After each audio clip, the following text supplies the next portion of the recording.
So what's been your favorite part of staying here at Alderworks? Okay, everything. No.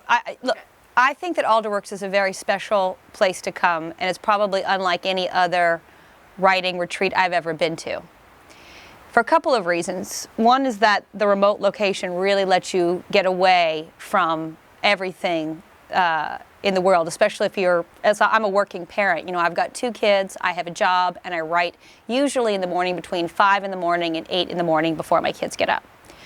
So this remote location allows you completely to fall into your writing. I mean, it's like living in a waking dream. You don't have any emails, there's no town, nobody can ask you for anything. And I really do think being in the quiet and the natural surroundings, I think that it imprints something on your creative consciousness. I've always believed this. I think it's part of the reason why I'm a writer, because I grew up in the wilderness all the time with pretty much nothing to do other than fish or watch my dad fish and like fool around with some bugs or maybe some sticks, you know, making little houses.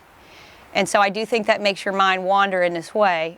And just being in the setting with all of these trees and the river and the bears coming in, the flowers in the garden, to me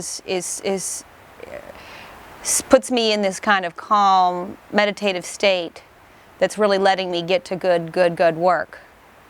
In addition, there's, you know, just the time. You know, I've been spending 12 hours a day with a story. Sometimes I get up and I go down and I pull a carrot out of the garden and I eat it, or I go play around with the dogs, or I run down to the flats and see all the birds and salmon.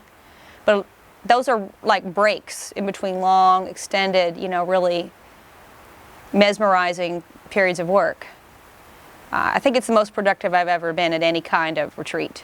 Most other retreats, you have a dinner at 8 and everybody has cocktails and you talk, and then, you know, that's sort of what happens with the other writers. But this just lets you be completely with your work. It becomes a great companion to you. So for me, that's just been incredible. It's the opportunity of a lifetime. I mean, I cried a little bit sometimes in front of Jeff and Dorothy, who run Alderworks, because it's been so meaningful. The other part I love about it is it's just this little cabin is a dream.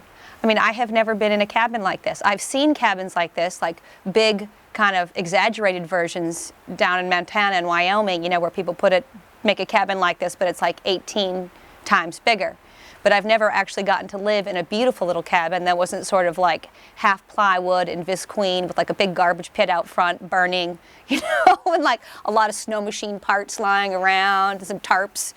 Those are the kind of cabins I'm used to. This cabin is like gorgeous. I mean, it's wooden logs, and I have my own little stove. I wake up in the morning, it's cold, I make a little fire in my stove, I go over to my little antique my wood stove, then I go over to my little gas stove, my little antique gas stove, and I make hot tea.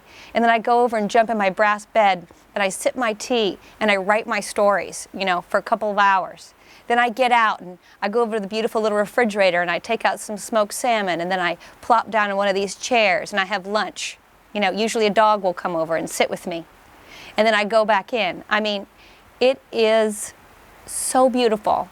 It's like a luxury hotel, you know. Except for that, you know, you don't have to talk to bellboys and everything. So it's just, Dorothy and Jeff have put like their whole soul into this place, and so you can feel that. It's not an institution, you know. It's like the home you had in your imagination when you were 6, and then you arrive here and it's actually here. So I have found it to be just, you know, very, very hard to go into town. That's what I would say. I thought I was going to go into Skagway and learn about Alaskan history and all this stuff. I haven't learned anything. I just stay here and write.